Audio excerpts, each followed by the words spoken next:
My name is Jimmy Purdyt, shop owner, master tech, transmission builder, and the host of the Gearbox Podcast. Here I talk with new and seasoned shop owners, as well as industry professionals about day-to-day operations within their own shops and all the failures and successes that come along the way.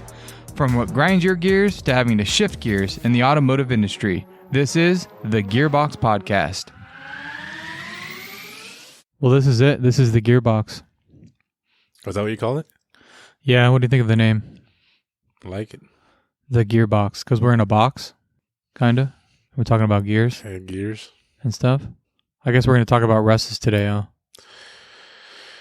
So Russes, yes. So, auto repair in Paso Robles. Paso Robles auto repair. Paso Robles auto repair, yes. Yeah, that's it, huh?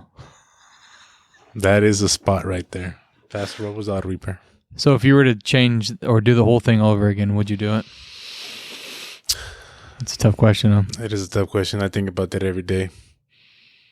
There's days where I say no. And then there's days where, I guess in the good days, I say, yeah, it's a good choice. But there's more days where I keep on asking myself, why? Why did I do this? Yeah, we all do, huh? Yeah. So every road leads to this final destination, right? So when you started a shop. Probably most people are looking at a direction like this as trying to purchase a shop, maybe from an established business. And everybody thinks it's the same thing. You either buy a shop that's established, or you do one yourself, or you get one inherited, whatever. But it's not always cut and dry, black and white, right? So your path to where you are now is definitely kind of interesting. And I think it's interesting because we were about, a quarter mile from each other? Well, now we are, but before we were neighbors. Yeah. I had to get off that street. I miss my neighbor. That street was just I had to get out of the ghetto, I had to step up my class a little bit, Moving up, yeah, exactly. But it was nice to have you down the street, walking distance where I need to get away from the shop. I just walked down to yours and just relax for a little bit, and that was my sanctuary right there. My go-to spot just to get away from everybody, every day. Drink all my coffee, my snacks. Yeah. Especially your snacks. You had good snacks. Bother the wait staff, Yeah, that's how it goes. I was pretty much like a customer there, being there almost every day. No, customers usually give me a profit margin. Hey, but you know what? I'm one of those customers I was one of those customers that didn't give you a profit. Yeah, you're definitely paying one way or another. Yeah. So, oddly enough, both come from Russ's, right? Which is strange. But both shops operated on that street since the early 70s. Go way back, yes. Now your path is interesting because you've had a partner, which is also the seller, right? So that's interesting. Yeah. So I started off working there for 10 years. And then that's when the opportunity came along where I was the chosen one to take over if I wanted to. Lucky you. Yeah, lucky me. So at that time, I was like, pretty pumped up, pretty excited about it. It's like, man, finally the dream came true. Just a, poor Mexican growing up in Paso finally making the dream come true, Rags to riches, Exactly. So I was pumped up, excited.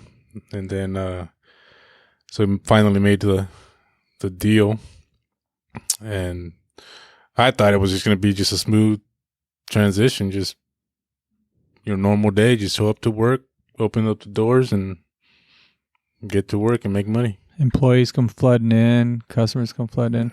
Now, walk us through the path there. So, definitely wasn't that straightforward as far as grabbing the keys and being able to run the business on your own, right? So, you went through I don't know if we want to name drop as far as who you use necessarily to purchase it, but you had a unique style, and I've seen him at different. I've seen him at Apex a couple of years ago.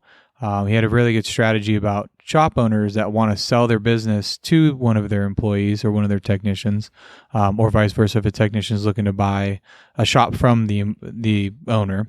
Kind of interesting. It was pretty interesting to listen to the kind of the way he did it. It kind of walked me through that a little bit with. Well, he we were in Napa, one of those Napa expos that we usually go to, and me and my Russ been talking about it for a couple of years or so, trying to make it happen, trying to figure out a way to make this transition.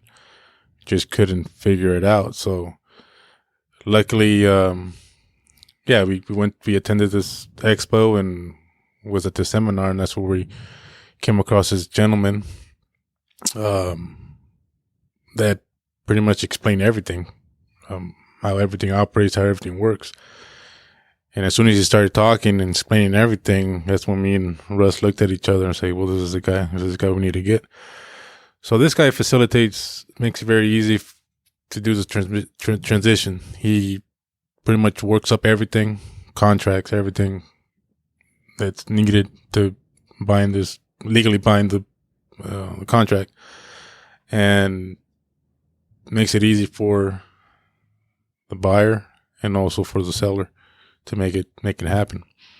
Yeah, it gives everyone a piece, but that keeps them on board as well, right? So it does for a short period of time, of course. And after we took him on and we finalized everything and signed everything, and I got the keys, and there you go. Yeah, he was still on for about a year to make sure that everything went smoothly. Or if we have any questions, he was there to answer those questions. Because, there was still a lot of questions as we went along that we didn't know what to do, how to do this or whatnot. And so that was very, very helpful to have, just having him pretty much in my back pocket to call him, hey, what do I do here? I mean, we came across a situation. I don't know how to handle this.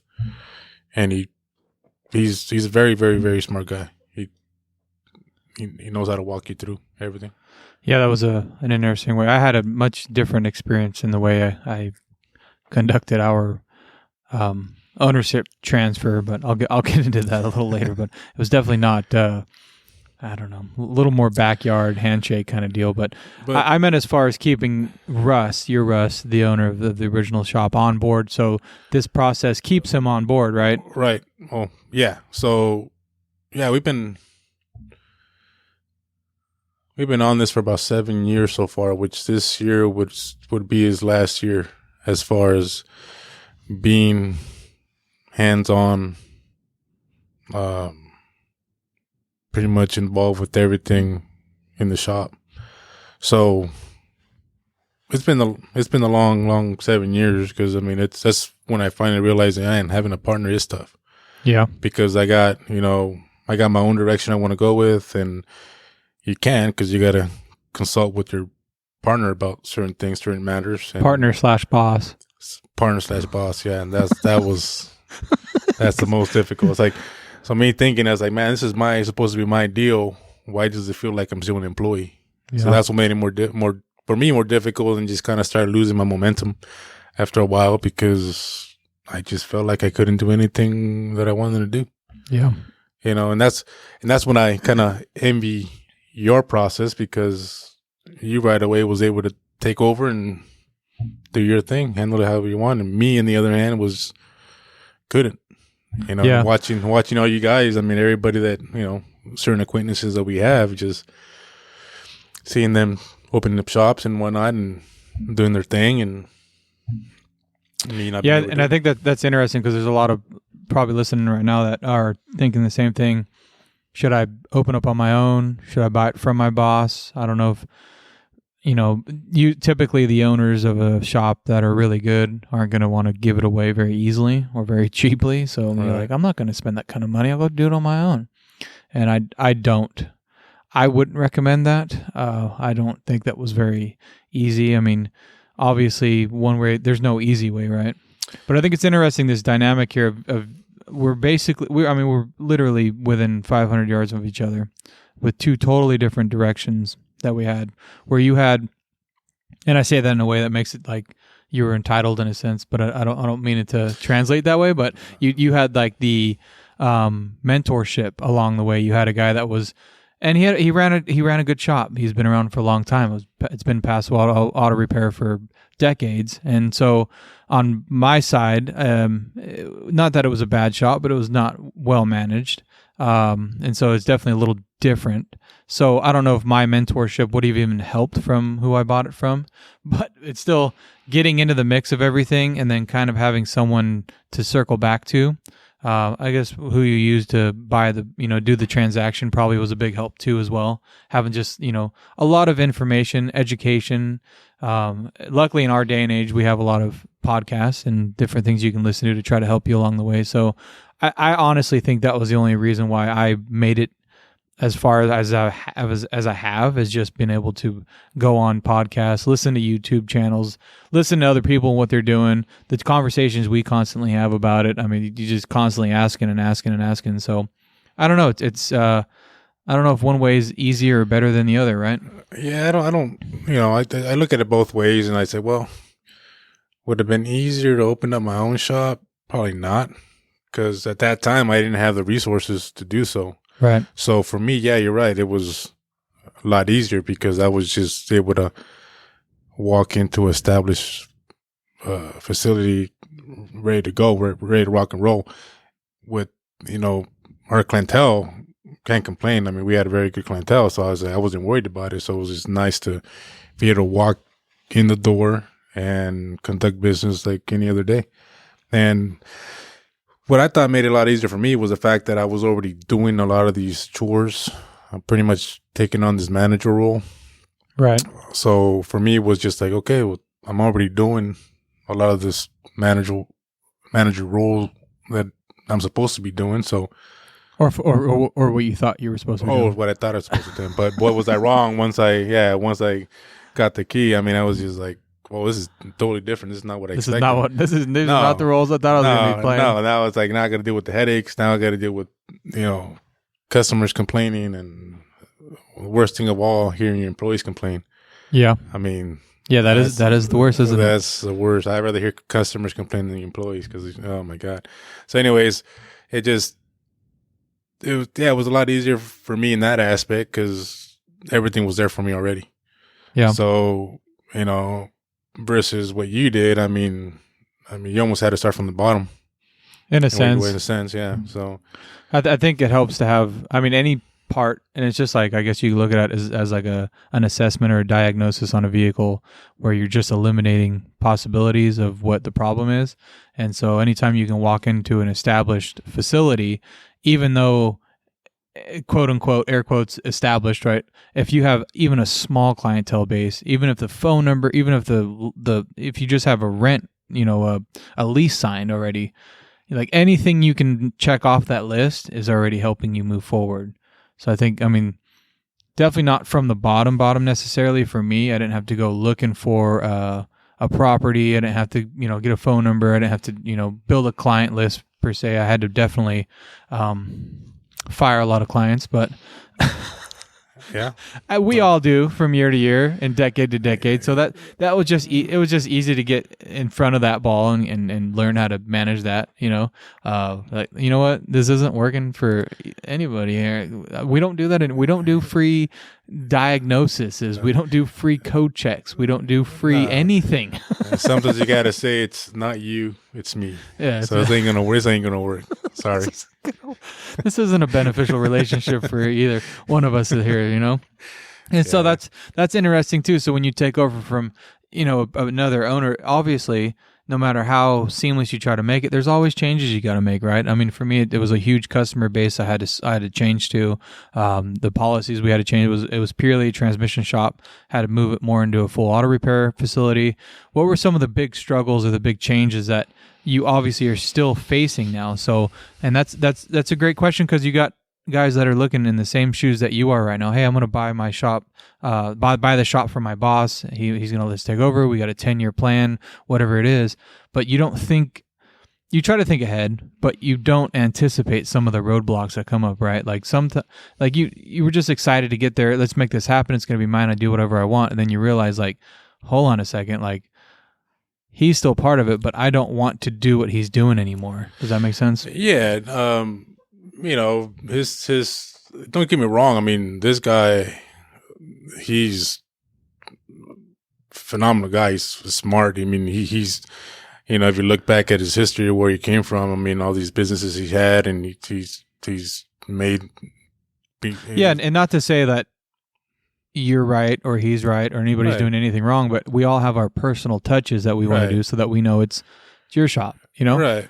And so you can't do everything he's doing because you're not him. No, at first, exactly. And then now I look back, I was like, it takes me back to back when I was a youngster, where your parents are giving you advice, don't do this, don't do that, and this is the way you do that. And obviously, as a teenager or youngster, you don't listen to your parents.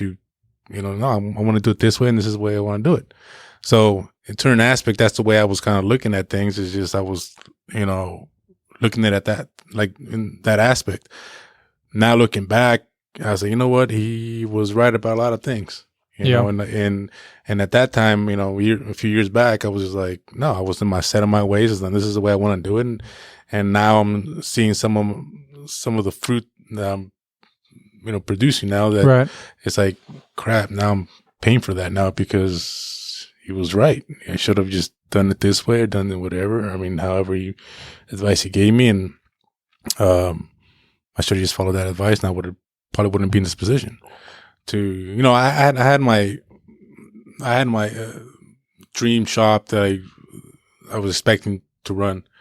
I was expecting I'm going to be the nicest boss ever.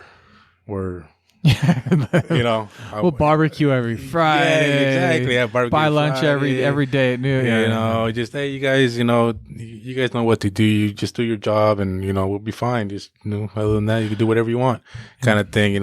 Everybody's gonna be happy. I don't know what I was thinking, man. I was thinking of rainbows and unicorns and everything, puppy love, and puppies and everything. You had a crush on the idea. Something, yeah. So I was like, you know what? Yeah. So I was like, this is how I'm gonna run my shop. It's gonna be, it's gonna be fun atmosphere. Everybody's laid back. Everybody's gonna have fun. There's gonna be a lot of laughing going on, whatever. It's like that was my thinking back then. And then now reality hits, and now everything changed around for me. Now I'm just like, no, this dream ain't gonna happen.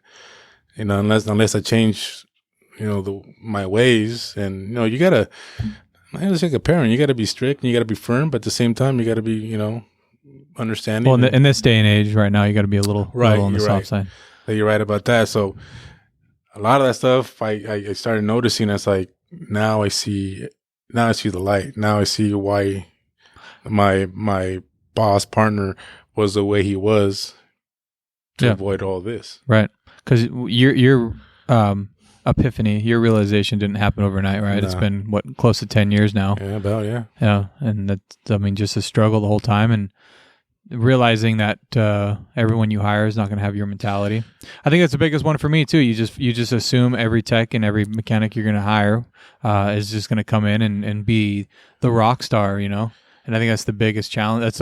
I think for me, it was the last thing I thought about. It was like I had all these other things, and I'm like, oh, I'll be able to get employees. Like I'll be able to get techs. Like there's plenty of techs out there. Like, and so you just didn't even think about it. It wasn't even, and not that you wanted to treat them poorly, right? Like we, had the same idea. Like obviously we took over because we wanted to have a better environment for everybody else.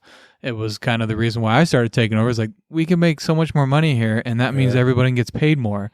And then we can do fun stuff too. But you start realizing there's so many, people, employees, techs, whatever you want to call them out there that just don't have that mindset. And it's so hard to wrap your head around like, what do I need to do? And then you realize you're just the way you are. I can't change who you are. No, and then that's the thing. And every guy that you look for, you're looking for somebody like you. Yeah. And you can. I mean, to find another Jimmy out there, probably almost impossible. So it's just like, so it's like the song "One in a Million," huh? Yeah, it's 1 in a million.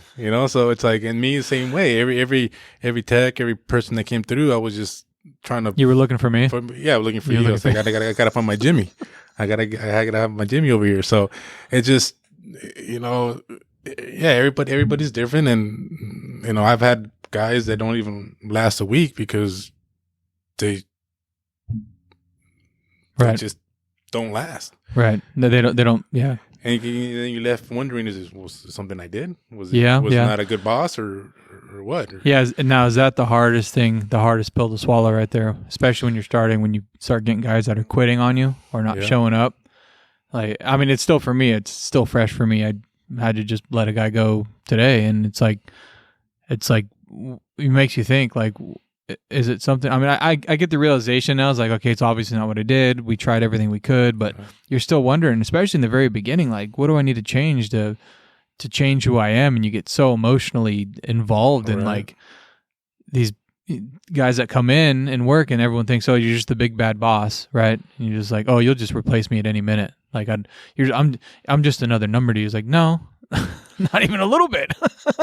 Like, yeah, of course the paycheck's obviously in the front of your mind every week when you got to write it for them, but during the week you're wondering, like, man, is everything all right? Like, you don't even want to sit down and have lunch, because you want to make sure you're doing everything you can to make sure that they got everything they need to continue working and making their money. It's like you feel guilty just taking 10 minutes to eat a sandwich, No, you're right.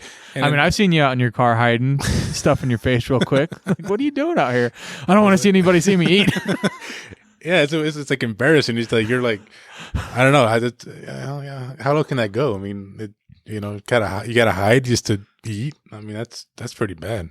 Yeah. And you don't really. I mean, it's that bootstrapping at first. When you're trying to, and you don't realize it till later on. It's like, wow, that was. Like, I was making the mistake, but you think that you're doing the right thing because you just need to be sure that you're there, you're present, you can be accessible at any given time for any reason, because you hated it when you worked for someone and you were looking, where is this guy? Is he on a test drive? Like, I need the boss. And then you realize, like, well, that was poor leadership on their part too. It's like, you should have systems in place that everybody knows what they need to do at every time. But in your own mind, you haven't realized that yet. And you just keep trying to be available, and you try to be there, and you're just trying to do the best at being a poor manager, if that makes any sense, You're just like, well, he did it this way, so I'm going to do it even better that way. It's like, that's even worse. Oh, you're right, and bringing up that point. I mean, I think that's how I got started with that mentality that I got initially. Was I was kind of using him as the guideline. It's like, when I was working for him, there was no radio allowed, and just pretty much you couldn't even. There's times where you couldn't even feel like you couldn't even talk, with your comrade over there. It just get to work, and that was it, and that's kind of what I used for me was, what, I didn't like it the way it was back then when I was working. I didn't get this, I didn't get that. So for me, it's, again, I kind of go back to referring back to having kids. You want to give your employees everything you didn't have back then, just like you give your kids what you couldn't have back then either, even though without spoiling them. It's like grandparents. Grandparents, I would say. Yeah. But yeah. Grandparents will spoil your kids. They don't care. Yeah. But, me, I'm trying to find the fine line between, giving them what they want without them getting spoiled. Because I got to that point where they were expecting all the time. They were expecting this, expecting that. And it's like, your kids? No, my employees. Oh, okay. My kids are well trained. They know.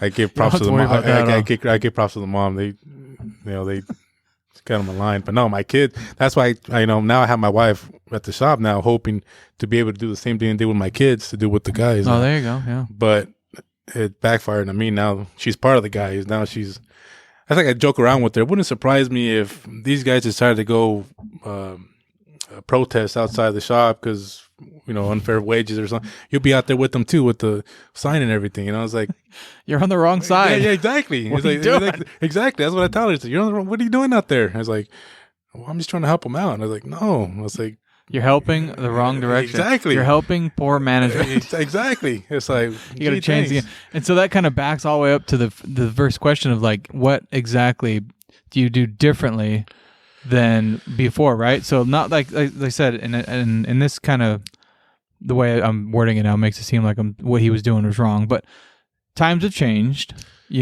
So like cell phone usage and stuff like that. It shouldn't be on your phone, but you need it sometimes to look up certain information, whether it's a tablet or a laptop, whatever the shop is that they have. But the times have changed, and so the different ways of leadership.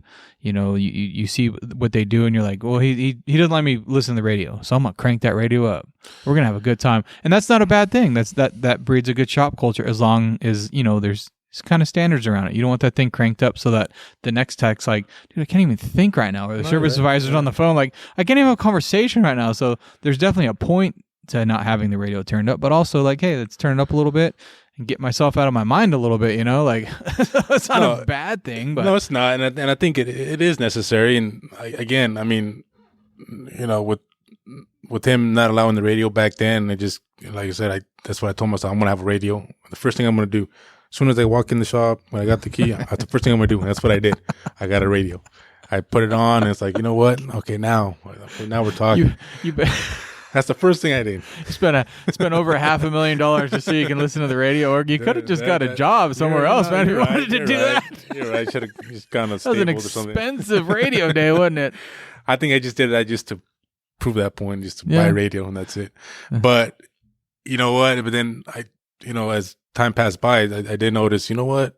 There is times where you do need some peace and silence just to be able to think. And there's times I walk in the shop and I don't even think about it, and the radio's off, and it's been off for a while, and I was like, oh, that is nice.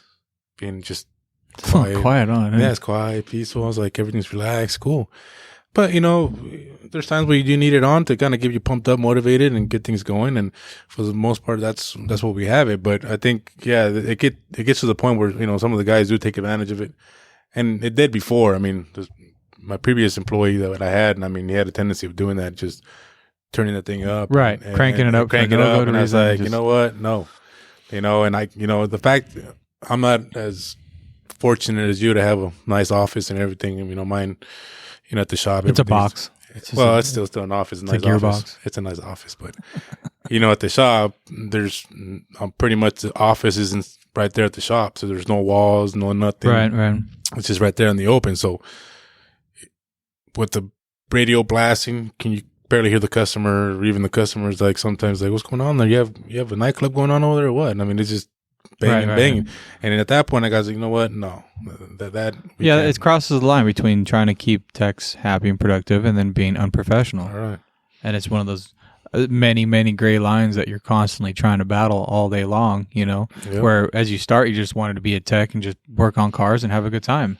And you're like, hey, I can do this myself. I can hire other guys that are like me. We'll all just sit here, have a good time, and make tons of money and fix cars. And it's like, that's not the reality. It's not the reality. And you just slowly see yourself turning into a Russ, You're right.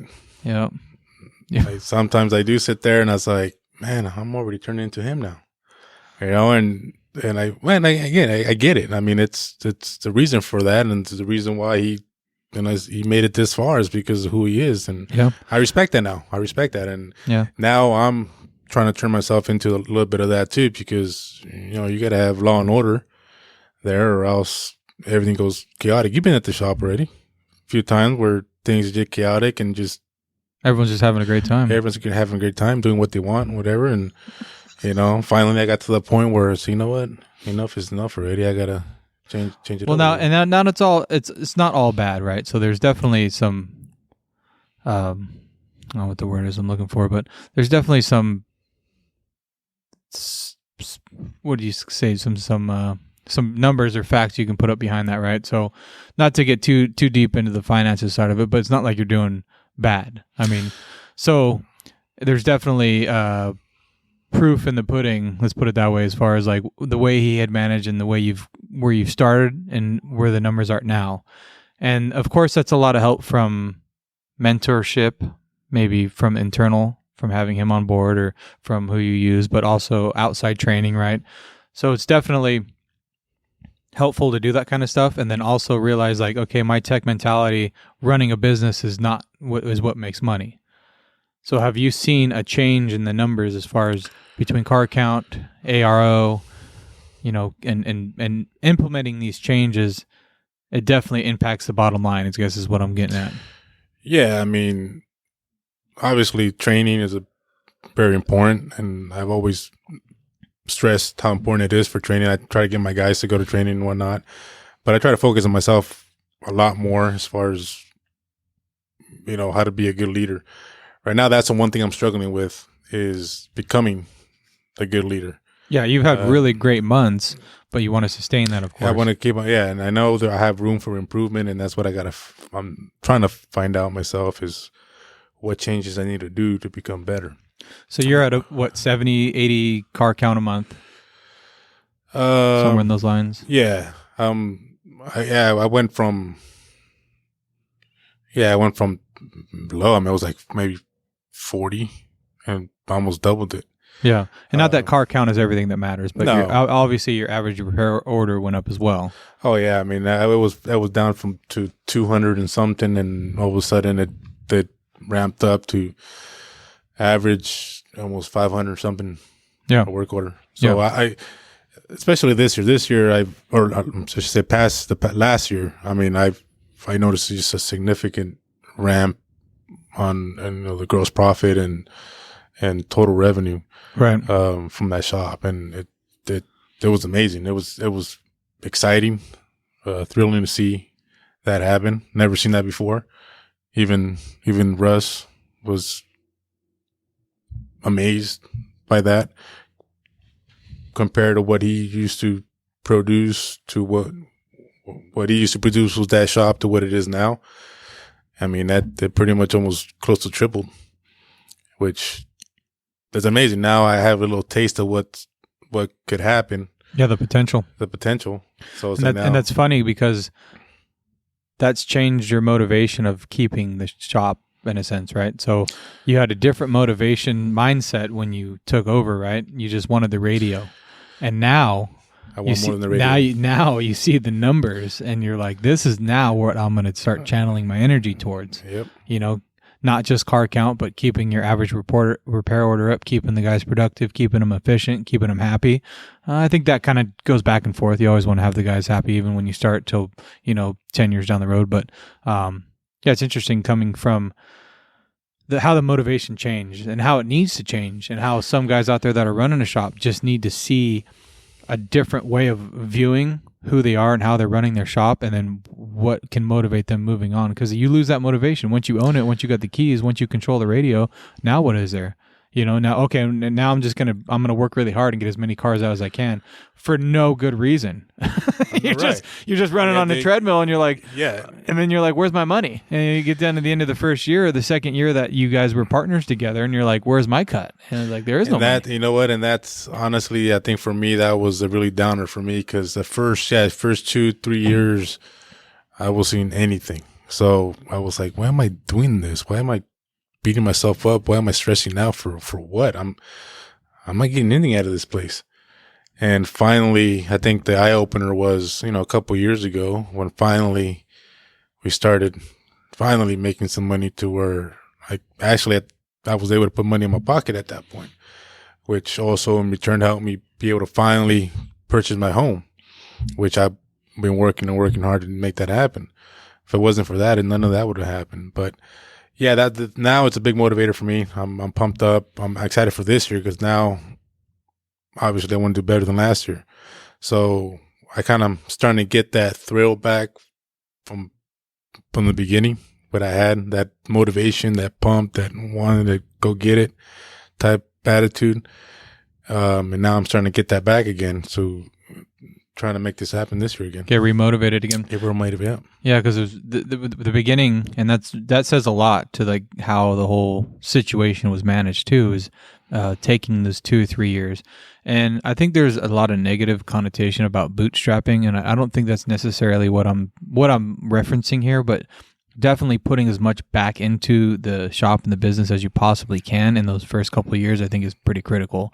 I don't think bootstrapping in a sense of like not paying yourself and keeping all your employees' wages as low as possible is what needs to be done. But what you're talking about is actually your stipend at the end of the year, right? So your payout. So you were still paid as an employee and paid a good technician wage, but you're talking about your dividend at the end of the year owning the shop, right? Yeah. Sorry, yeah. So yeah, I was still getting paid my normal salary that I was getting, but obviously with prices nowadays, you can't survive on that now. I mean, you can't even. Well, not running a shop. Not running a shop. When you have all the responsibilities. And that's what I kept on telling myself is like I got all this responsibility, all the headaches and everything, yet I'm not reaping anything. And that was a downer for me. I'm just like, I should just go back to being an employee. Yeah. And forget about the headaches. Right. So, but. Like I said, once I started seeing the increase and climbing, and I started, okay, excited. Let's see what happened this year. And okay, we did a little bit better. But like I said, finally made it happen, and I got a little bit of kickback. And now now that also in that point in time when you're struggling, or in a sense struggling, you're not getting what you feel is what you should be getting, and you hire a new tech, right? So how was your thought process between when you started and where you're at now? Now, of course, we are in everyone, there's always a tech shortage, but from, 10 years ago till now, it's definitely a lot different. But besides that, personally, when you look at a tech to hire them from when you started until where you're now, how's your mindset's different? Like, what are you looking for now for a tech? And not so much as like what they can do, but financially. Well, I've been fortunate enough not to have to look for techs as often. Most of my guys that I hired on have stuck around ever since I pretty much took over. So I haven't had that problem yet to where I have to be searching for anybody. But that changed here in the last week where, one of my guys, I lost one of my guys already. So, can't blame him. He's out, looking for a better opportunity, which, I think that's what sucks, for shops, small shops, is you can't compete with these benefits that, these government jobs and stuff like that. That's what needs to change in the industry for sure. Yeah. Yep. And then, so I don't blame him. I mean, I just told him, no, you know what? You got to do what you got to do for your family. There's no foul. No hard feelings. No hard feelings. I mean, thanks for your hard work and dedication. Yeah. And then, and lucky you got him for almost 5 years. I don't think I've had a tech for more than a year in the last 6 years since I've owned this place. I think, you know what? I've had a high tech turnover. I think I'm a nice guy, but I don't know. I guess not. I don't know. But. Maybe your whole nice, easy going, turn up the radio thing worked. You kept them around longer. I don't know. I think that's right. I think the word went around, and I think that's what it was. But it did hurt because this guy was a guy that kind of turned around for me a little bit at the shop. I mean, he pretty much made it happen in the last few years. I mean, you molded him, you trained him, and now he grew wings and he decided to fly away. Exactly. That's the hardest thing, but it's also the best thing for the industry as a whole. I mean, you trained him really well. He learned, and now he's going to go out and make the rest of the industry look good. So it stings, of course, for you. I mean, and from the pocket to when you got to show up and he's not there, and there's that empty spot in the corner of the shop, and you can cry a little bit, and that's no, and that's it's good for the industry as a whole when you train a tech, and he's like out there and he's doing his thing, No, you're right, but short of doing what you just mentioned, I was pretty close to doing it. Just went in the corner and just Monday morning come in the shop and not seeing his box there and just not hearing his voice and everything, and just. Then you think you hear it, and you're like, "Is that is that you?" No, it's not him. No, it's not. It's one of the other guys. It's like, oh, it's just you. Never mind. So, but no, he it's like I told him, he left a big imprint there at the shop, and an imprint that nobody's ever going to forget. I mean, like I said, he changed it for me, and that's what I'm very grateful for him for doing that. So he kind of opened up my eyes to what's possible. Yeah, bring someone on, you can train them in house, and so without him, I don't think I would have been in this position. And that's a good learning experience too for you for the next one, right? And that's kind of the direction I was going with like the conversation is like for me starting, and it was all about, it sounds terrible saying it this way, but negotiating the lowest amount I could hire someone on for. Right. Because when I started it, you read all these books and you listen to all these things about, keep your costs low. It's not how much you make, it's how much you keep, and on and on and on. So you're like, okay, so I'm going to negotiate everything. You're negotiating the uniform service to the Colligan guy, you're calling PG&E and seeing if there's anything. I mean, you're just on one. You're salesman 101, so when a tech comes in and you're like, I want to start at, $30. How about 24 and a half? It's like, you're just, you just turn to this guy, you're like constantly like just bidding everything down. But it's like, that's the one, I think, biggest mistake I made is like, and maybe the highest reason I have such a high tech turnover is because I do that and then I expect a whole lot out of them. And I don't think it's been till really this year I've really realized, like, you know what, I'm going to pay whatever it takes, and whatever they ask, I'm going to give them. If they walk in the door and they want 40, 45, $50 an hour, you got it. Let's see what you can do. Like, here's your paycheck, and this is what I expect. And as long as we're all on the same page, you just tell me what you want, in a sense. Right. And I think that's the biggest point. I think you can't go cheap when it comes down to tax. Right. I mean, you can't. And that's one thing that I'm learning now. I mean, just comparing it to my last guy, I mean, he was worth every penny. Yeah. So whatever I was paying him, he was worth every penny. So now, like you're saying, now the same qualities he had, and that's what I'm looking for now on the next guy. And I'm willing to pay whatever he needs to pay if he meets the requirements to make it happen. And then make sure you stay on top of it too. I think like the 1 year evaluations that you sit them down and say, hey, you've done really well. I think you should be reevaluating yourself as to a point too. Like, hey, if this guy came in my shop with the experience that I've just taught him in a year, what would I pay him? I think it's hard for a lot of guys to look back like, you're a smart guy. You taught him a lot. And so in a weird way, you've costed yourself money in a sense for payroll, but it hasn't, because he's paying that back in tenfold. By the experience that you've taught him, he's made you so much more money. But it's like the more he learns from you, the more that you really need to pay him. And I think a lot of guys that own shops don't realize how smart they are, or like how tech savvy they are, and how much they're teaching these greenlings, right, or the greenhorns. And it's like, I'm making you someone important. I'm teaching you a lot. So here, now I'm paying you because I'm teaching you. And I think that's another big aspect in the industry too that needs to change. Is like, you just because you taught him something doesn't mean you get to negate paying him for it. Right. Or her. Yeah. And then, I never held back when it came down to, spending, what I do now was spending money on my guys, training, anything that can make them better.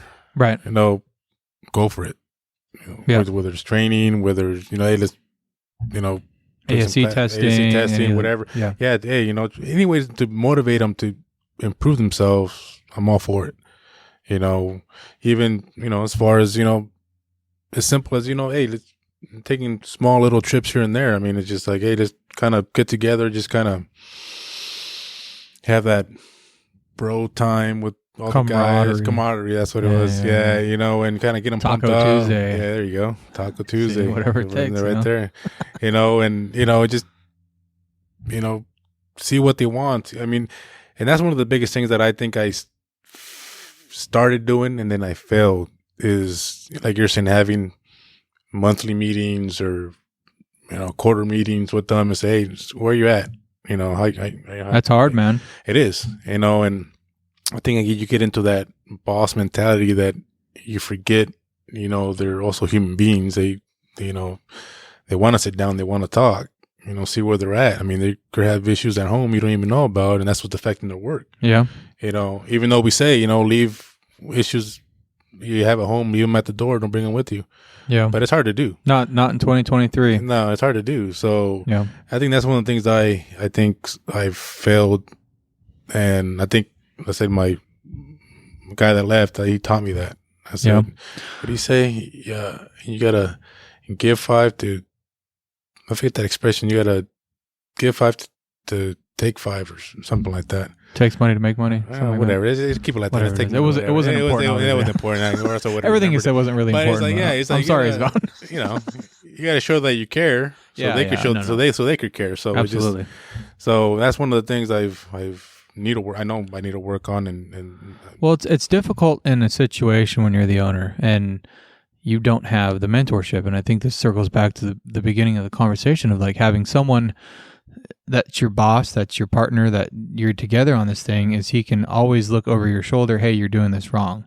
And I didn't really have that. I didn't have someone saying, this is what you're doing wrong. I had to like look back on the scope of what I was doing and say, what am I doing wrong? Right. And then look at what other people are doing. It's like, and then try to be a third person in my own situation. Like, okay, did I do that? Is that like what I'm doing right now? And it was like so hard, and it still is. I mean, luckily my wife, she runs the front, so she can definitely keep me in check a lot better. And that's probably been the biggest, part of our shop moving up in the world, is just having her, keep me in line and making sure that I'm staying on my path, because I'm just like, oh, this is a good idea, I'm going to do this. But if no one's checking your work, you don't know that you're doing it wrong. And for techs, and not to say techs have it any easier, but you start micromanaging a little bit, and you're like, hey, your productivity's down 5%. What's going on? And it's like, that looks like a bad micromanaging situation, but it's like, hey, I'm paying you your productivity bonuses. So of course I'm worried why you're all of a sudden you have a 10 or 15% decline in your productivity in the last 3 weeks. Like, yeah, I'm concerned about that financially, but also like, hey man, what's going on? And us in our positions, we don't really have that unless you have like a coach or somebody that's above you that's like, hey, so I'm noticing your numbers are down. What's going on? And it could be something personal. It could be, hey, my wife's been sick. Hey, I'm just like feeling out of it. Hey, and it's like, that's why it is important to have those conversations, to stay on top of those. It is, and there's nothing wrong with like talking about the productivity and all that. It's like, it's just the way you come at them. Yeah, I mean, not what you say, but how you say it. How you say it, yeah. Yeah. So if you take them out for, hey, let's go out for lunch, whatever, in a neutral environment. Well, you're kind of expecting them to bring it up though, too, right? Because we have the kind of the same pay plans. We've gone over this before. Yeah. How we do our bonus structures, and we pay them based on productivity on top of the hourly, and it's we both have hybrids, but we try to stay on that same page there. But when they start dropping back, you start like, hey, what? Like, why aren't they asking me about this? Like, aren't they worried about not getting paid? You know what? Funny you bring that up, because one of my guys is pretty good about that. He does bring it up to my attention and say, hey, haven't you noticed that my numbers are down, my productivity's down? And I was like, yes. I mean, but I don't bring it up because if you got something going on at home, I think it's personal. If it's something that really really is bothering you, then you bring it up to my attention. Yeah. So I'm waiting for him to tell me what's going on, and he's waiting for me to ask. So it's like it never happens. Yeah. So now I've learned that once I see something, hey, what's going on? Everything's okay? I mean, there's anything I could help you with? I mean, I noticed that last month. I mean, you kind of. Well, I think we both have a little PTSD when it comes to like bad employees. Even the very beginning, everybody's trying to do it cheap and buying cheap labor and trying to, not having the culture that you should, and you're hiring based on numbers instead of, getting to know somebody like, hey, we can really get along. But yeah, you get a little bit of that PTSD going on, right? Where you're like, I don't want to ask because I don't want this guy to like freak out and quit. Everything, like we're stable right now, and let's just like keep it that way. So I'm not gonna say anything, but you start realizing like the actual real techs, the good employees, they will appreciate that. They appreciate you coming up, just like you, in a sense, would appreciate someone telling you, hey, you're not doing this right. What do you think about doing this? And you're like, oh, dude, give me some golden nuggets, man. Tell me what I'm doing wrong. Please, for the love of God, tell me what I'm doing wrong. It's like, you just soak that in, and I've noticed that too with the same text. Is like you tell them not necessarily what they're doing wrong, but like, hey, if you decided maybe to use the restroom before you got to work, or maybe like if you had your next whatever tip you want to tell them, like, hey, maybe if you hustle a little bit, you could pick up your, oh, that's a great idea, I'm going to do that. And it's like, but you get the other guys that are like, why are you always watching what I'm doing? It's like, what's with the freaking attitude, man? Like, I'm paying you to do when you do well. And that's one thing they don't understand is like, your pay goes along with, your productivity, how well the shop does. So the shop does good, you do good. Yeah, because you have an incentive for the shop sales too, right? So you divvy up shop sales at the end of the month. Yeah. So I mean, we had my tech guys, they get their obviously their hourly wage as a guarantee. Then they get their flag time. So usually they hit their flag time all the time. So I really don't worry much about paying them hourly. So it's always a win-win. And my guy that's done flag time, he knows what numbers to hit. And he hits those numbers most of the time. So I'm usually not worried about that. So you hybrid it out for every tech individually in the shop. Yeah. Yeah. So, and then we used to implement, which when the whole pandemic hit, that kind of changed everything. But we also used to have a team bonus. So based on I had some different tiers. You hit this tier, a gross profit, you get this percentage. You hit this one, you get this percentage. So it's just kind of like a big old pot. So at the end of the month, depending on where we hit, that number gets divided amongst them. So they had their flag time earnings, and then they had their end of the month team bonus, for working together. That was kind of a little iffy because sometimes, that tend to create competition. Yeah. Because, this guy needs help and he's asking for help. And it's like, well, no, you're taking me away from my job. I got to finish up. And they wouldn't help each other. I was like, well, you're still working towards this goal. So, that's kind of the whole point I decided to do that. It's they would abandon the team bonus for their own personal gain. Yeah. So it's like, shoot, I mean, just learning every day. Huh? They didn't go as I expected. I mean, and now they're asking for it back. Cause like, hey, are we ever going to get our bonuses back or team bonuses? Like, what for? You guys don't work as a team. Yeah. So what's the point of that? That was the whole point, is trying to promote that. But, everybody's looking for themselves. So I might, I got to just kind of restructure it differently and that also we used it for like shop cleanup, because that's one of the biggest things for me is to shop cleanup. And that's one of the areas that I think we could improve some more. I mean, it just becomes a mess sometimes in there. And I was like, man, if everybody just cleaned up for themselves, we wouldn't have this problem. Yeah, you would think so. But one points to the other. And so I didn't make that. I didn't do this. And it's like, well, somebody did. It just didn't appear by itself. Right. So that was also another incentive for that too. But it just, a cleanly bonus or something. Yeah, the shop culture. I mean, you would assume you walk in somewhere and it's like you pick something up, you put it back where it belongs, and but then there's the other side of it where you're just trying to get the job done, and it's like, well, for the benefit of the shop, if I, out of efficiency, you're trying to just get stuff out of the way so you can get the car in and out of the bay. And so all of a sudden around your bay, you got all these boxes, and now you got these oil drain pans, you got everything kind of pushed to the side because they're just in and out and in and out. And I don't see the benefit of doing that. I mean, I understand. I mean, it's hard to say I understand, but I get the mind process is like, well, I'm not going to spend 5 minutes constantly putting everything back when I got to pull the next one in. I'm not going to go put the oil drain pan on the other side of the shop when I got to go pull in the next car to do an oil change. So I'm going to leave it there. All right. So it's so difficult to manage that because you're trying not to micromanage and like, hey, put that oil pan back.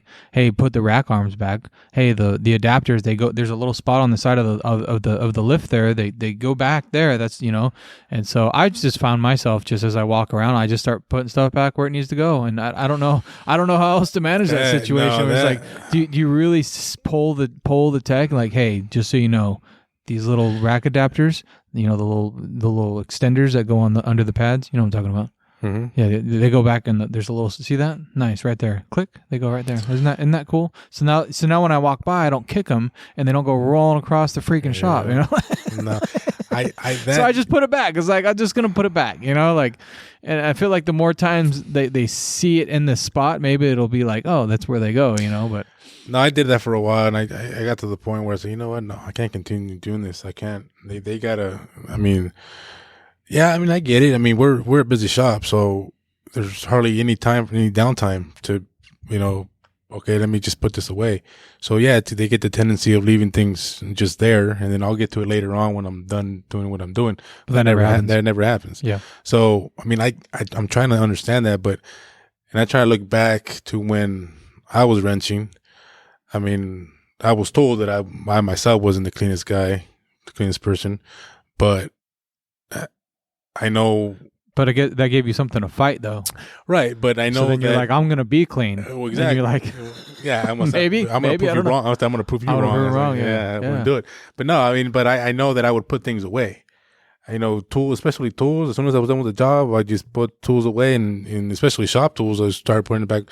And I had my system. I had tools where I know they were going, and every time I needed it, I know it was there. Now, good luck trying to find something.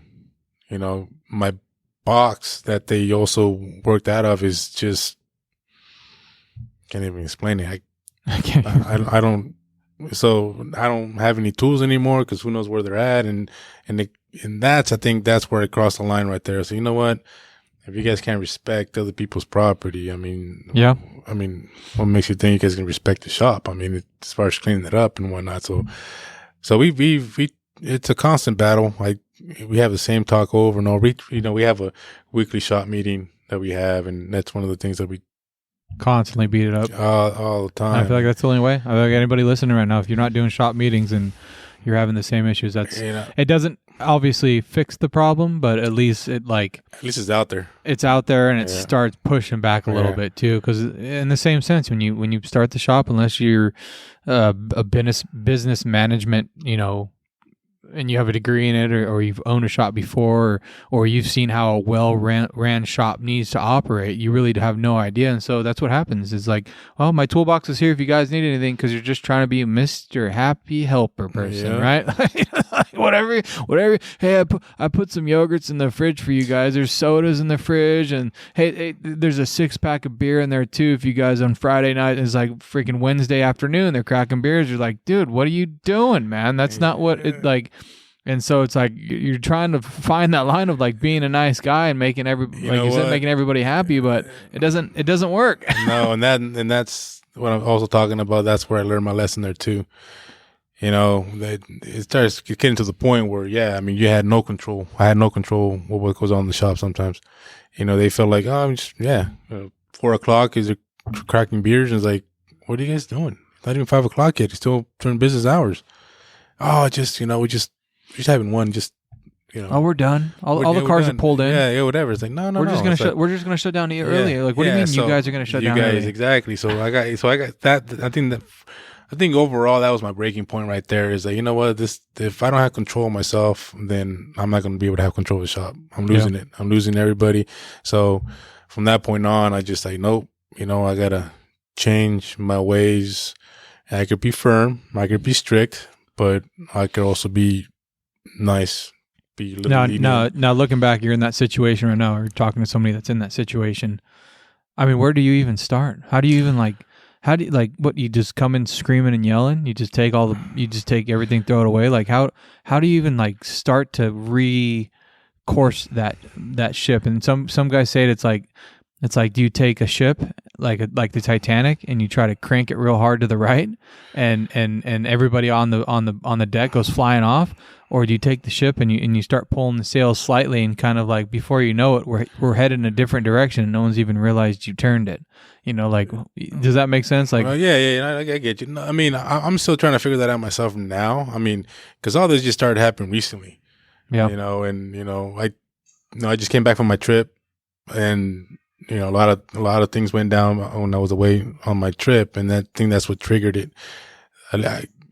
That trip gave me an opportunity to kind of think things through with everything that's happening at the shop, and so it gave me 7 days just to think about it, keep on thinking about it, and it's like, I got to do something. This ain't working. This ain't working. So finally, once I got back, I said, I got to implement this, and this is what I got to do. It's not the easiest, but I had to really, really work hard and change the way I conducted my day-to-day business. Yeah, stick to it. And the problem is, I think a lot of it is that all the guys that I have, I see them as friends, really good friends. I mean, one of my guys, I've known him since middle school. So we have that relationship as being longtime friends. And although he says that, yeah, he gets it. I mean, from 8 to 5, it's just all business. And, from after 5 o'clock, hey, we're friends. You're right. I mean, that's kind of a good way of looking at it. Yeah. But even the guy that just left, kind of the same thing. I kind of saw him as a friend. We saw each other as a friend. So there wasn't that respect, I guess you could say, as far as, hey, you know what, I'm the boss. You're the employee. We saw each other as friends. But I mean, does there really need to be that line though? There shouldn't. No, there shouldn't. And that's tough though too, because that's the mentality you kind of have too. Right. Like, hey, I'm I write your check, you do what I say, and it's like that's just a disgusting, filthy mindset to have. No, and that's the thing. And you know what? And ever since I took over the shop, I kept on. I even tell the guys too. I was like, you know what? I don't feel. I don't know. I feel weird when they call me boss, or somebody calls me boss, because I don't feel it. I don't. Yeah, I think they call it. There's a word for that. The imposter syndrome. Is that what it's called? I think it's called imposter syndrome. Yeah. That sounds insulting, but that's not insulting. Okay, you're an imposter. Yeah, like imposter. An imposter. Like you're not supposed to be there. All right, I was just about to... Like I still don't feel like I own a shop, and that's I write a rent check. I've been doing it in this new location now for almost 2 years, and it's like, even if it is like, I felt like maybe it's just because I was at the old shop, and it's like I just kind of took over the lease, and it was like, oh, I'm just writing the check for him. I'm just like doing everything for him, and it's like now that we're in a new location, I thought that would change my mindset, but it still does. It just still feels like I'm. Like it's not mine. Like this is not like it's not real, but it's like this is not like this is not my life. Right. Like I'm not like I don't own a shop. You just have this weird feeling all the time of like I'm just going through the motions, and it hasn't like settled in, and maybe you're a little scared of it actually settling in, because you're like maybe if I make it real, I'm gonna fail. You know what? Maybe if I just continue doing like what I'm supposed to be doing, then it'll just keep going forward. That's exactly right. And I think I started wrong from the get-go, and by saying or thinking, you know what, I'm just like you guys. I mean, I'm you're equal. I'm here also to work and but we're not, and they don't look at you that way either. Exactly. We're not. And I think they don't and you know what? I think the stigma around it is like you're not equal because you're better. I think that's what you don't want to. You don't want to say, well, I'm not equal to you because I'm better, but it's not. That's not exactly. That's not what it is at all. Right. It's just not equal because we're different. It's like saying you're better than your wife. Right. Or she's better than you. Right. And so I mean, yeah, you could probably say she that. is better than me. She's definitely I can't deny that. I mean, no, you're absolutely right there. But so just like I said, Leanne is. But she's obviously a lot better than me, and we get it. Okay, I know. Yeah. So we're equals or not equals, or right. I mean, are we equal or we not? I don't know what the rules are anymore. But anyway, you get the point. I get the point. The stigma behind being the owner, and the word owner, and it portrays this negativity towards anybody that's underneath you, and that's what the problem is trying to say I'm better than you because I'm the owner, but you don't know what you're doing, right? So you're like, I don't want that label because I don't think I am better, but it's like that you're not better because you're the owner. You just have different responsibilities. Right. We're I mean, like it or not, we're in a different level. Yeah. I got to step it up, and I got to show. Some days it's up, some days it's down. Some down. Yeah. So I think from the get-go, I mean, that's how they started viewing me, is like, oh, you know what? It's just him. I mean, we've known each other for a long time. He's a buddy of mine, whatever. And that's what it is. They treat you as a buddy. But yeah, you're right. I mean, it shouldn't be that way. I mean, everybody's got to know the boundaries.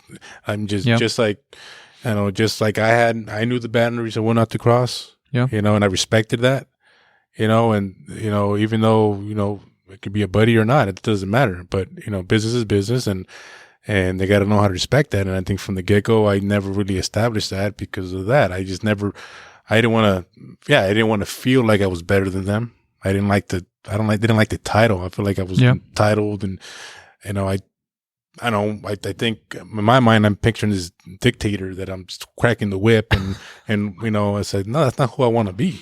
Right. And then from that point on, I mean, that's when it just started going downhill. It's like working for a corporation and working with a good friend of yours, and then he gets promoted to manager, and you're still the box boy, and it's like, hey, I'm like your boss now, so you got to do what I say. Yeah, and it's like, and it's weird. Just thinking about that, I was like, dude, I know you, man. You're the same loser that Yeah. We're the same. Yeah, exactly. Well, now you're my boss. Then I mean, but he took the initiative and the motivation to get to that promotion, and so he should earn that respect. Right.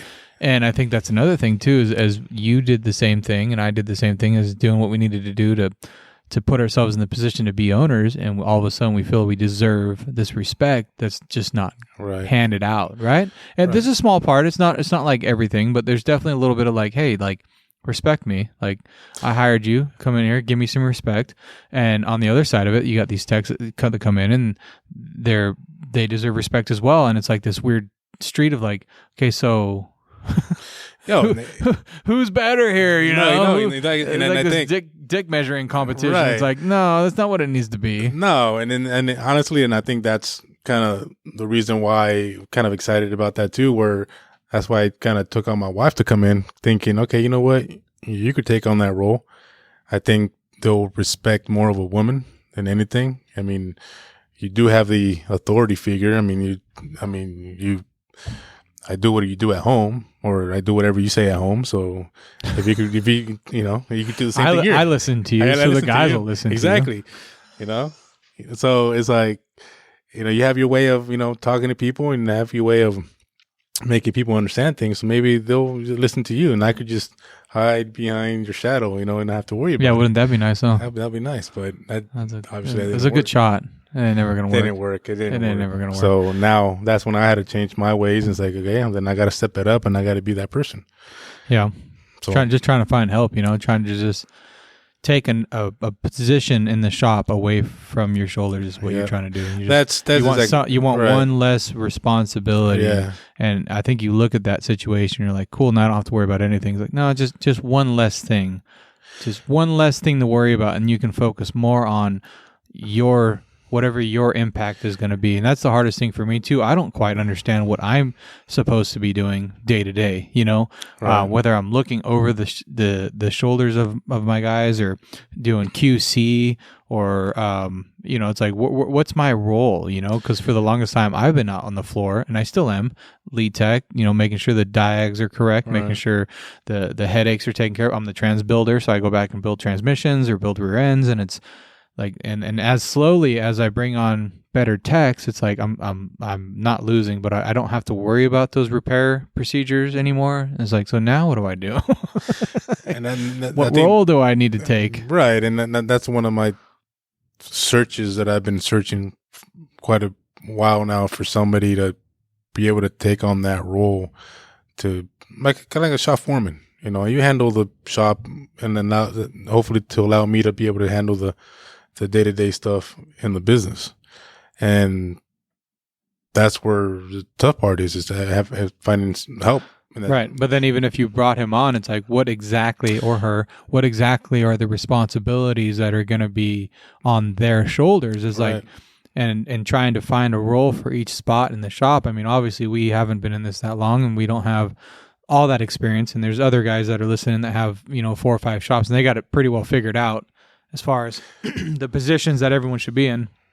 That's difficult. It's like when you're in a small shop, you don't need a foreman for 2 techs. No.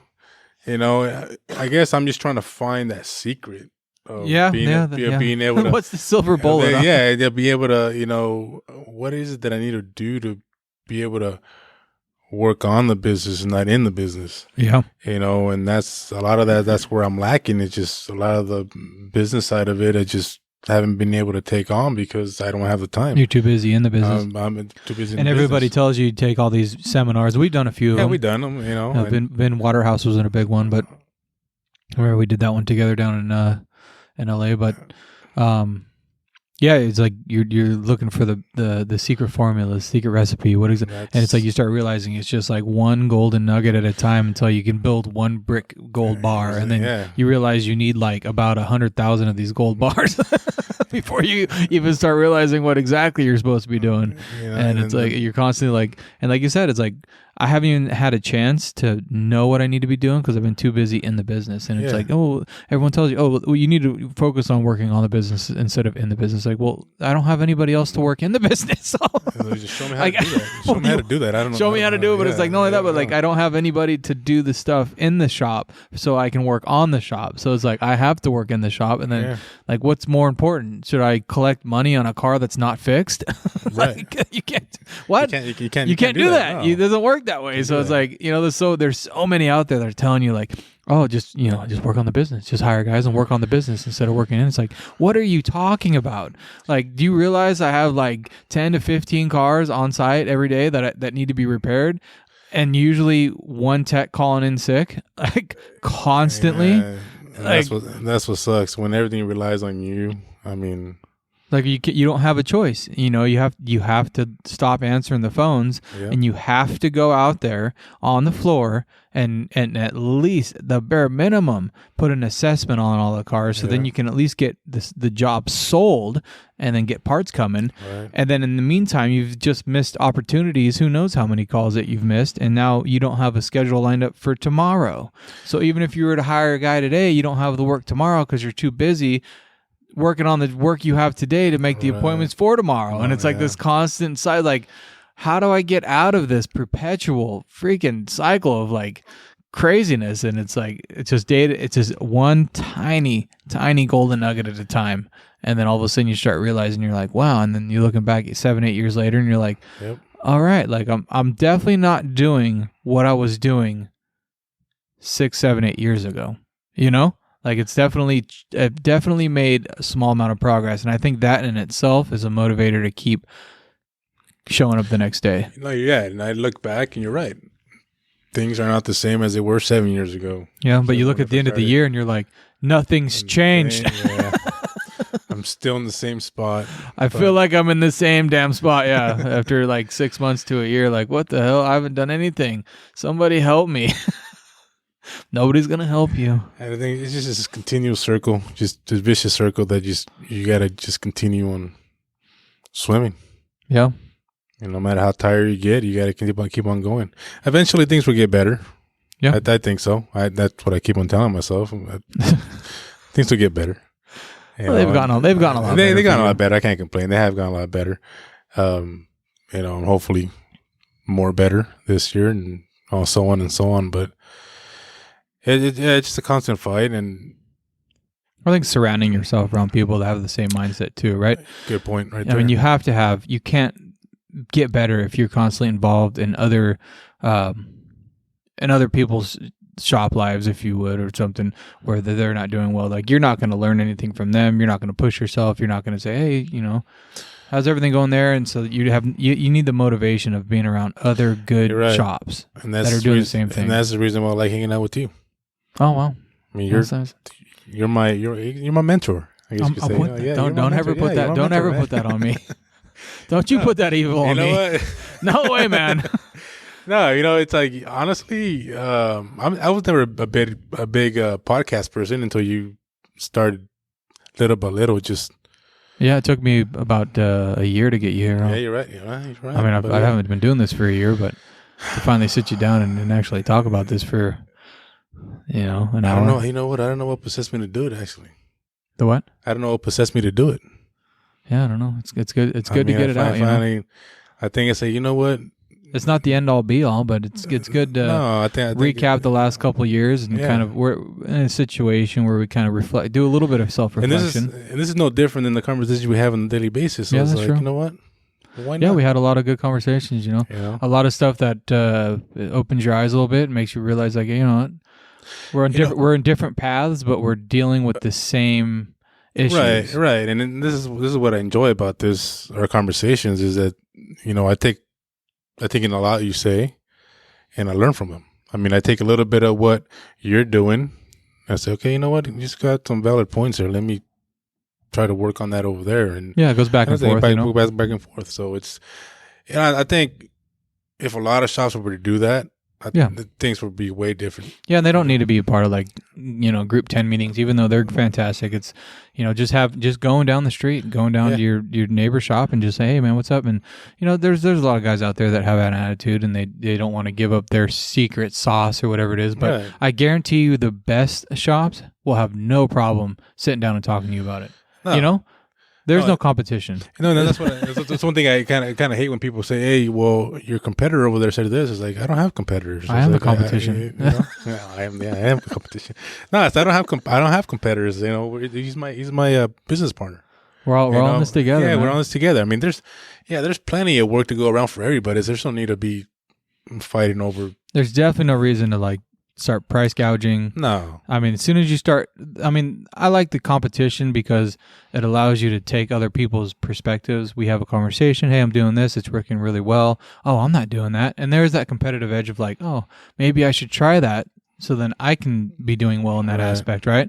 But I think overall, looking at it as a competition is where you start getting desperate and then you start price gouging and you're just looking to just beat the number. Oh, he's got 100 car count. I'm gonna do 110. It's this is what are you doing? That's not helping anybody do anything. It's I like the competition of hey, I'm doing digital vehicle inspections. Is oh, that's rad. I want to offer that service to my clients as well. And I hope the next guy down the street is also going to do that. So what I'm going to do, I'm going to go over there and without looking like I'm bragging, I'm going to say, hey, check out this really cool thing we're doing now. And then everybody steps up their game and everybody's doing it. And it brings the whole industry up. And everyone's like, wow, that's really rad. Auto technicians really take care of my car, not grease monkeys. Yeah. That's the biggest point right there is finding techs. There's no, if everybody was on the same page, there would be no need for, clients, customers be jumping from, oh, well, I'm going to go over here because it's cheaper. Right. If we're on the same page, it'll be, it'll all be a service aspect. Exactly. It's I go to Lalo because I like Lalo. Bottom line. Wow. Period. Really?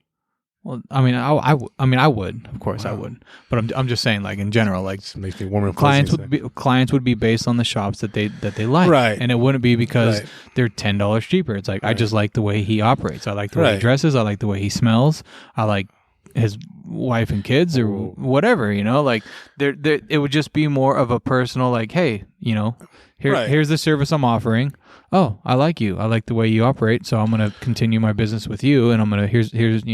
I think a lot of that's what it is. The biggest seller is that. It's just the way you handle or conduct business or the way you present yourself. Right, but on the point you were bringing up is if everyone was on the same page like that, that would be the way clients would find shops. And not they do an AC service for $149.95.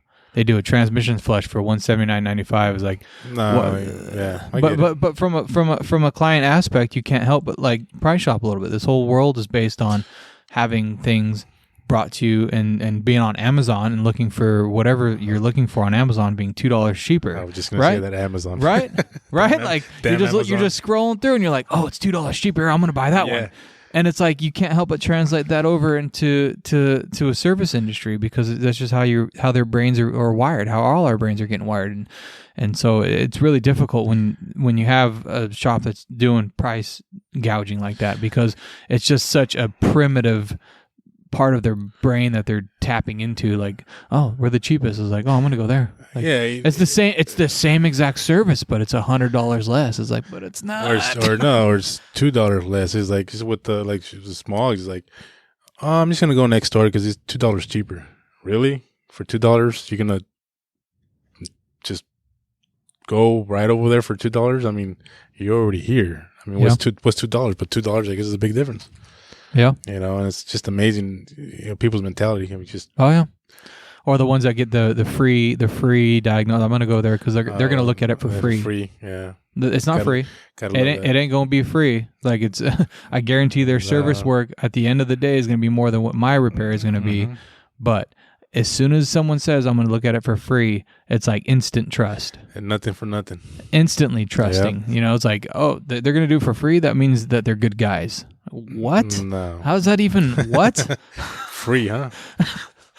They won your trust over saying free instead of all the information I just gave you and all the transparency that I've just spent 10 minutes on the phone talking to you about. Cool. Go get your in quotes free work done. Like it just blows me away.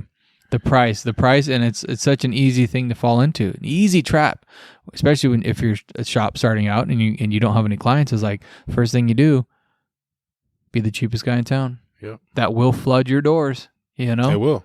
But then all of a sudden you realize I'm not making any damn money, and I got 80 cars coming in every month. Where's all my damn money?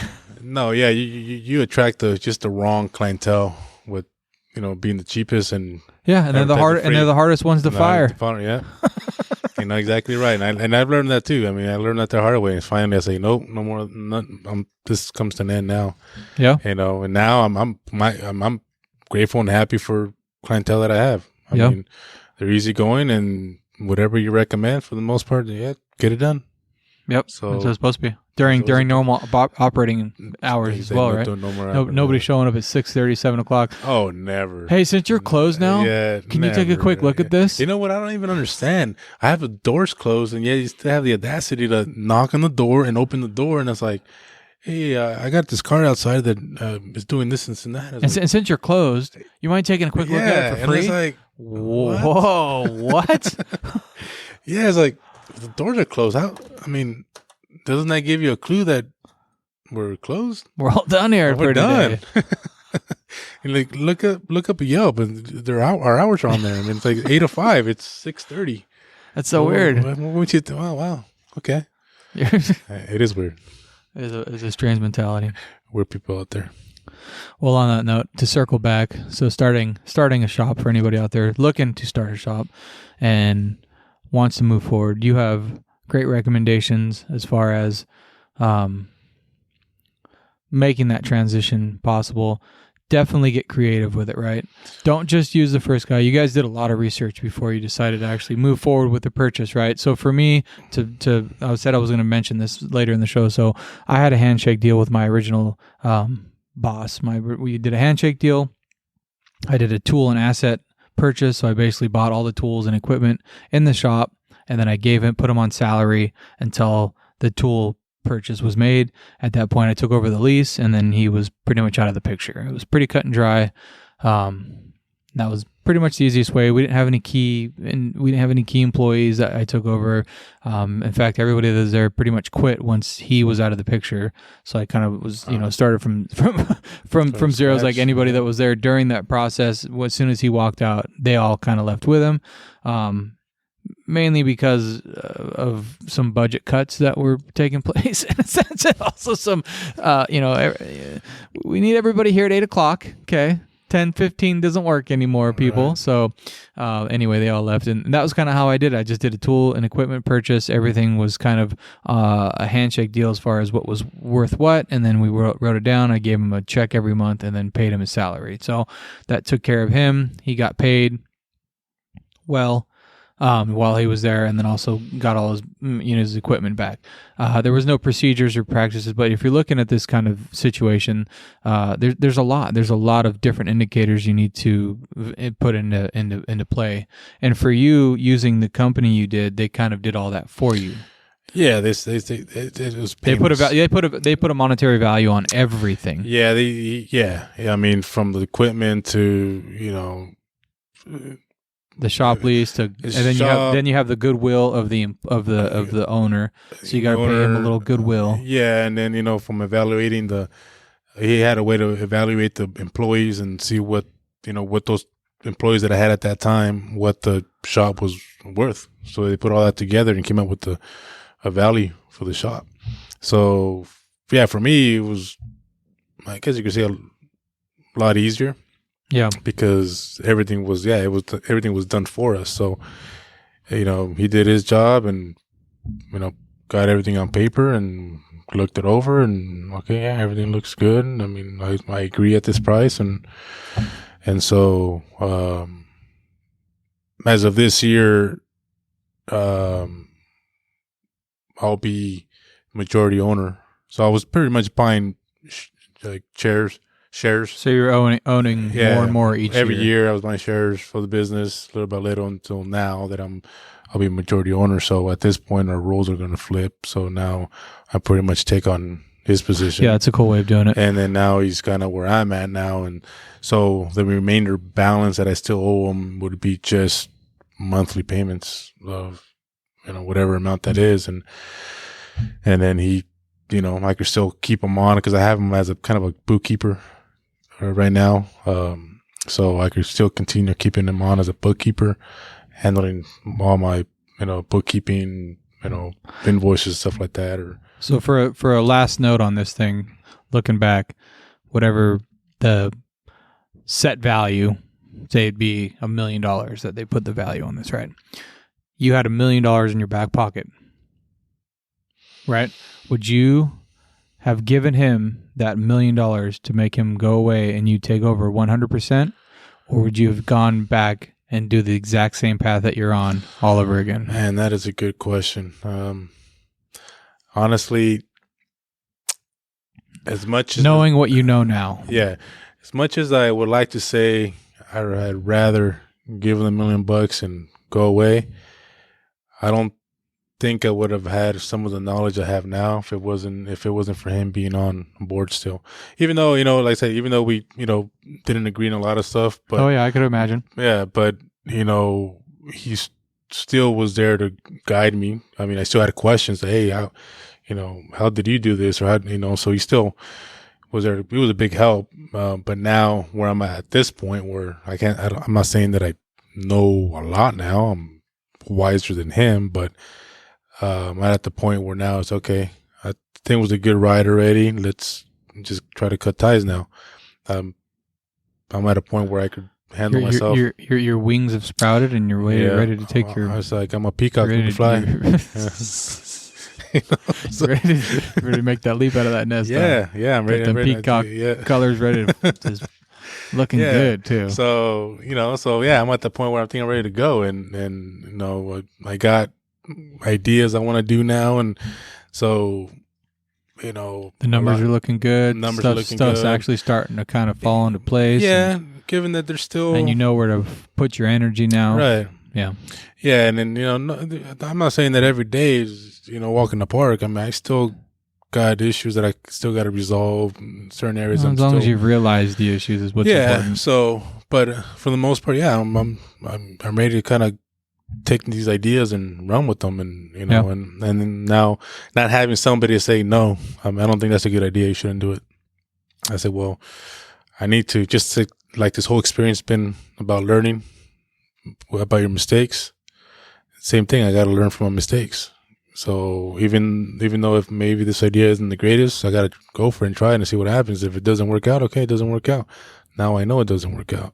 Right. So at least now I could say it's on me. I made a decision that didn't work versus, well, no, I got to consult with them, see what he said. Well, no, it's not going to work out, so we're not going to go for it. So that's what I'm kind of looking forward to, just being able to make your own mistakes. Own mistakes. I like it. Yeah. Well, this has been fun. No, it has been fun. That's good. This is a good one. So I had my reservations, but you know what? Yeah, I figured as much. I know. I sat out there in the parking lot for a while. You probably didn't notice, but I was there for an hour, just like, should I go in? Yeah, should I go in? Or maybe I should just call him and say, hey, I'm sick. I'm sick. I'm gonna call in sick. I'm on my throat. Yeah. So I'm a little froggy. But no, I'm glad. I'm glad we did this. I mean, it was good. So now it's like I'm looking forward to the next ones to come. Yeah. If the next ones to come. Well, thanks everyone for listening. This has been The Gearbox. Until next time.